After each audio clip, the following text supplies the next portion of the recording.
आज आपके प्रोनाउन को लेके जितने भी प्रॉब्लम्स हैं वो सब सॉल्व होने वाले हैं, क्योंकि हम आज प्रोनाउन पे ही बात करने जा रहे हैं। हेलो एवरीवन, दिस इज़ इकरा नवाज़ और अब हम इसको स्टार्ट करते हैं।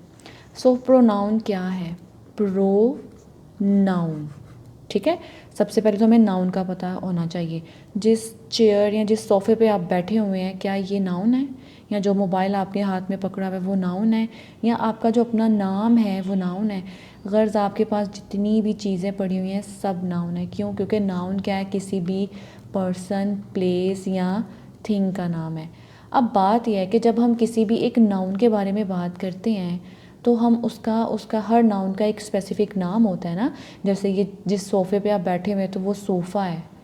आपका नाम, जैसे मेरा नाम इकरा है, तो अब मेरे बारे में अगर बात हो तो बार बार कहा जाए इकरा ये करती है, इकरा एक यूट्यूबर है, इकरा इंग्लिश पढ़ा रही है, तो ये बात कुछ अच्छी नहीं होगी अगर बार बार इकरा यूज़ होगा। इट मीन्स कि बोरिंग हो जाएगी बात, और बात को हमने थोड़ा सा इंटरेस्टिंग बनाना है। तो इंटरेस्टिंग बनाने के लिए मसला ये है कि हमें फिर इकरा को रिप्लेस करना पड़ेगा किसी वर्ड के साथ। इसका मतलब ये है कि नाउन को रिप्लेस जिस वर्ड के साथ किया जाता है वो वर्ड होता है प्रोनाउन। हम प्रोनाउन के लिए एक और वर्ड भी यूज़ कर सकते हैं कि ये किसी भी नाउन का सब्स्टिट्यूट होता है, ठीक है। सब्स्टिट्यूट होता है ये किसी भी नाउन का। अब हम इसकी डेफिनेशन देखते हैं। प्रोनाउन क्या है? ये एक ऐसा वर्ड है जो कि यूज़ होता है इंस्टेड ऑफ अ नाउन, यानी किसी भी नाउन की जगह पे हम इसको यूज़ कर रहे हैं। अब ये कौन से हो सकते हैं words? I, she, he, you, it, we और दे। ये जो वर्ड्स हैं ना, ये हमारे हैं प्रोनाउन। अब हम इसको एक एग्ज़ाम्पल के साथ समझते हैं कि क्या है प्रोनाउन का लॉजिक क्या है। अब फ़र्ज़ करें हम कंस्ट्रक्शन वर्कर्स के बारे में बात कर रहे थे। हमने कहा the construction workers are building the office, the construction workers are making good progress, the construction workers should finish the project in no time. तो ये तो बहुत ज़्यादा रिपीटिशन हो गई ना कि ये ऑफिस बिल्ड कर रहे हैं, कंस्ट्रक्शन वर्कर्स अच्छी प्रोग्रेस कर रहे हैं, कंस्ट्रक्शन वर्कर्स को जल्दी काम ख़त्म करना चाहिए, तो रेपिटेशन आ गई। अब हम इसको, इसी पैराग्राफ को अच्छा और बहुत अच्छी सेंस में लाने के लिए क्या करेंगे?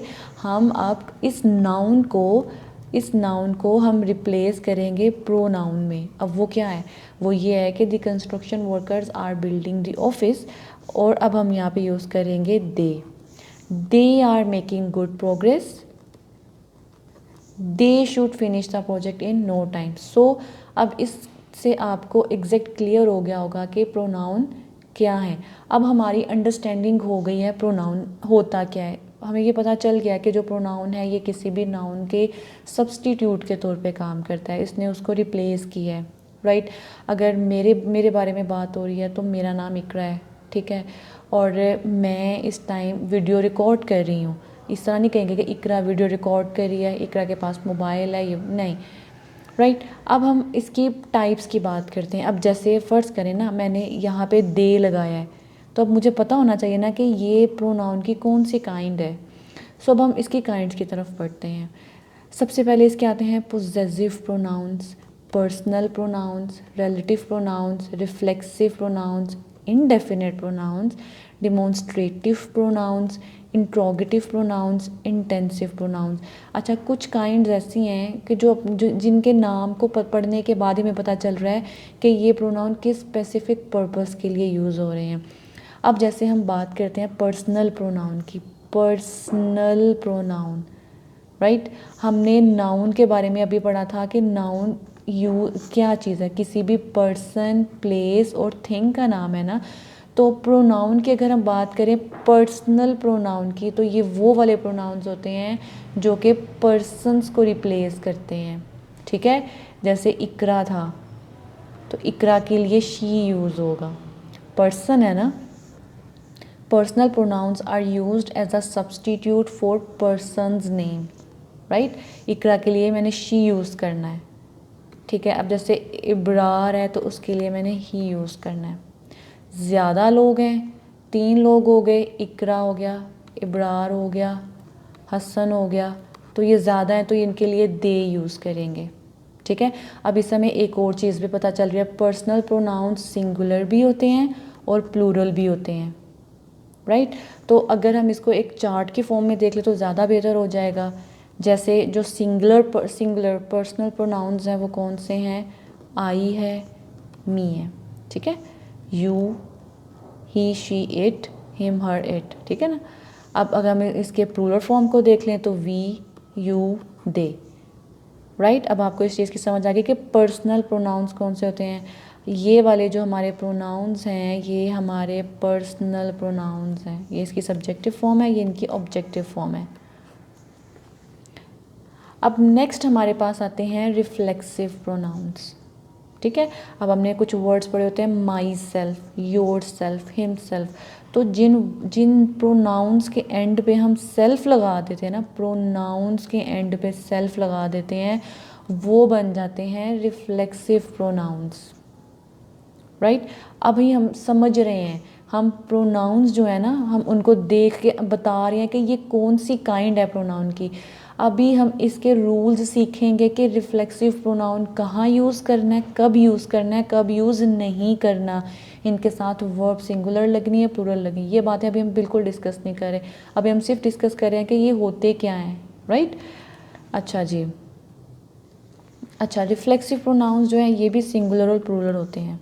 अब जैसे आई है तो इसका क्या है, माई सेल्फ, यू का योर सेल्फ, ही का हिम सेल्फ, शी का हर सेल्फ, इट का इट सेल्फ, वी का आर सेल्फ, यू का योर सेल्फ, दे का देम सेल्फ्स। अब आपने इस चीज़ को अच्छे से अंडरस्टैंड कर लेना है। रिफ्लेक्सिव प्रोनाउंस वो होते हैं जहाँ प्रोनाउन के एंड पे सेल्फ का वर्ड यूज़ हुआ होता है। अब हम बात करते हैं डिमॉन्स्ट्रेटिव प्रोनाउंस की।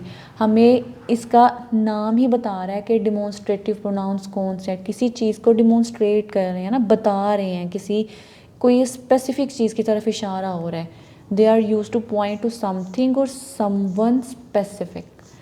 दिस इज़ माई पेन, ये वाला जो पेन है ना ये मेरा है, ठीक है। इसका मतलब है कि डिमॉन्स्ट्रेटिव प्रोनाउंस हम देखें तो ये करीब की चीज़ों को भी बता रहा है, दूर की चीज़ों को भी बता रहा है।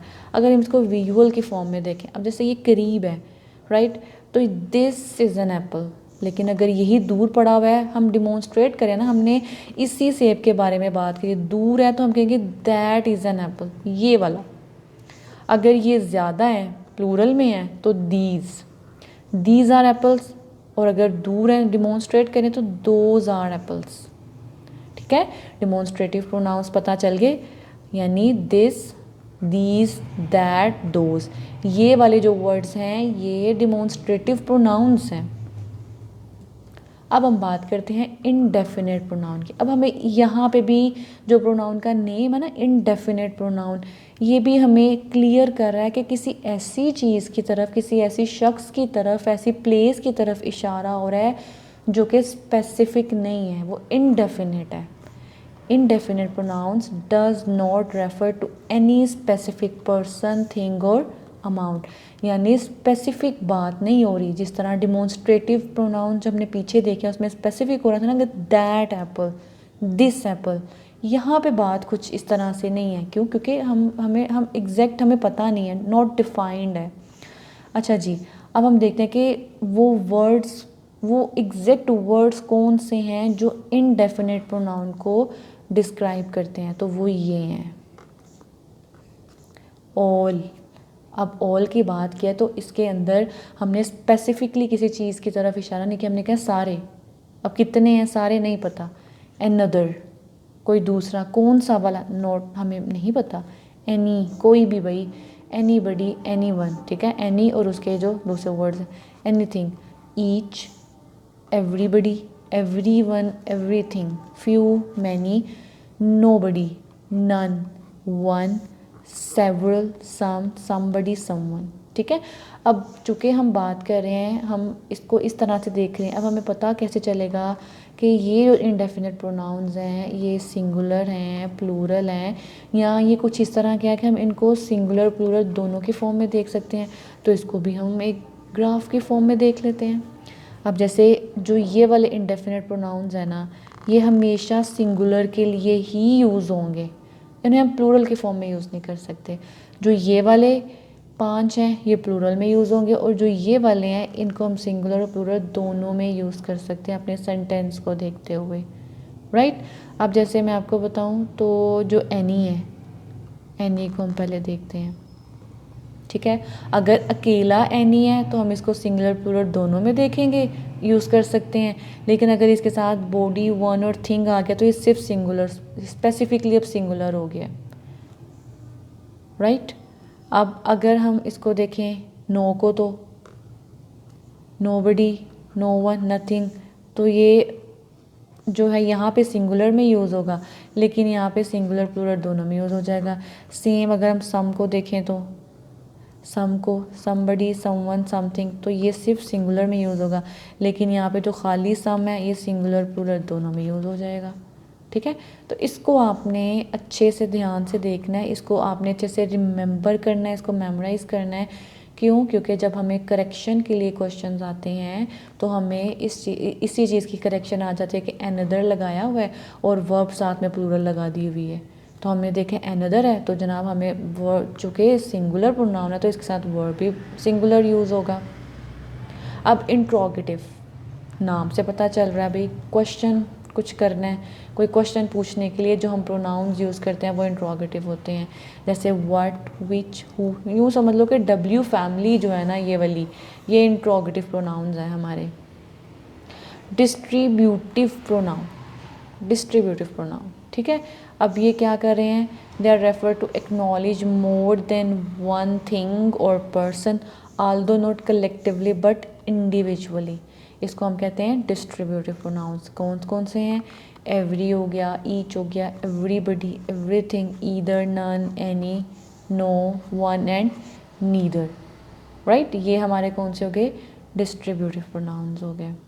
अब हम बात करते हैं रेसिप्रोकल प्रोनाउंस की। तो अब रेसिप्रोकल प्रोनाउंस कौन से होते हैं?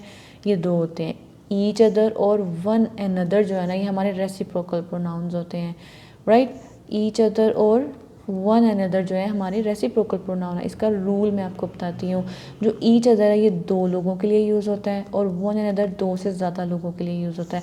अब जैसे यहाँ पे सिर्फ पीटर और मैरी की बात हो रही थी तो Peter and Mary helped each other आया है, दो लोग थे तो उसके लिए हमने क्या किया कि इन दोनों ने एक दूसरे की मदद किया, ईच अदर है, हमने वन अनदर नहीं कहा। क्यों? क्योंकि दो से ज़्यादा लोगों के लिए यूज़ होता है। अब हम बात करते हैं रिलेटिव प्रोनाउन की। रिलेटिव प्रोनाउंस क्या हो सकते हैं? ये एक्चुअली क्या होते हैं कि जब भी हमने कोई भी रिलेटिव क्लॉज इंट्रोड्यूस कराना होता है ना किसी भी प्रोनाउन के साथ, तो ये उसके लिए यूज़ होता है। फर्दर इन्फॉर्मेशन दे रहे हैं ना, रिलेटिव क्लॉज क्या होता है? ये क्या होता है? It gives further information about the preceding. जो नाउन या प्रोनाउन हम बात कर रहे हैं उनके बारे में। जैसे देखो, the ball that I threw, वही वाला गेंद जो मैंने फेंका था, ठीक है। The most commonly used relative pronouns in English are which, whichever, that, who, whoever, whom, whomever, whomever, right. अब बात यह है कि विच किसके साथ यूज़ होगा, हु किसके साथ यूज़ होगा, दैट किसके साथ यूज़ होगा, इसकी हम बात करेंगे इसकी करेक्शन के लिए, ठीक है। तो अब प्रोनाउंस की जो करेक्शन है ना उसके लिए उसकी उस वीडियो का जो लिंक है वो मैंने डिस्क्रिप्शन में दे दी है, आपने वो वीडियो लाजमी देखनी है। उस वीडियो को देखने के बाद प्रोनाउन से रिलेटेड जितने भी करेक्शन के रूल्स हैं वो मैंने बहुत ही सिंपल लैंग्वेज में सिंपलेस्ट एग्जांपल्स के साथ समझा दिए हैं। उस वीडियो को देखने के बाद आप प्रोनाउन को लेके कोई मिस्टेक नहीं करेंगे, राइट। सो अभी तक इतना ही। अब हम मिलते हैं नेक्स्ट वीडियो में प्रोनाउन की करेक्शन के साथ। आई होप सो कि आपको ये वीडियो अच्छी लगी होगी। प्रोनाउन को लेके आपके जो प्रॉब्लम्स थे वो क्लियर हो गए हैं। अब आप पहचान कर पा रहे हैं कि कौन सा प्रोनाउन कौन से वाला है, ठीक है। अब तक के लिए इतना ही। मिलते हैं नेक्स्ट वीडियो में एक नए टॉपिक के साथ। टॉपिक क्या है? इसकी करेक्शन है। सो अब आप वो वीडियो देखें और अपनी करेक्शन को ठीक करें, राइट। अल्लाह हाफिज़।